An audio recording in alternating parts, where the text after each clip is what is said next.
তুমি তো মামার বাড়ি চলে যাচ্ছ, বাবা তো পোল্ট্রি এনেছে, আমি তো পোল্ট্রি রান্না করতে পারি না। আমি যেভাবে বলে যাচ্ছি সেইভাবে করো, বাবা কিচ্ছু বলবে না।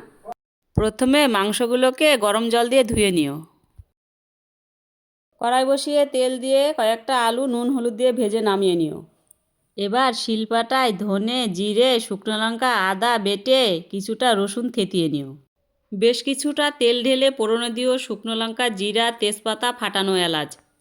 কেটে রাখা পেঁয়াজগুলো সোনালি করে ভেজো। পেঁয়াজগুলো ভাজা হয়ে গেলে থেতো করা রসুন বাটা মশলা দুটো রসুন দিয়ে নুন হলুদ দিয়ে কষিও। মশলা থেকে তেল ছাড়লে ধুয়ে রাখা মাংসগুলো দিয়ে নেড়ে চেড়ে মিশিয়ে নিও। মশলাটা মেশানো হয়ে গেলে ভেজে রাখা আলু একটা টমেটো দিয়ে নেড়ে চেড়ে ঢেকে ঢেকে কষিও। কষানো হয়ে গেলে ঝোলের জন্য গরম জল দিয়ে ভালো করে ফুটিয়ে নিও। তরকারিটা মাখো মাখো হয়ে আসলে ধনেপাতা কুচি গরম মশলার গুঁড়ো দিয়ে নেড়ে নামিয়ে রেখো।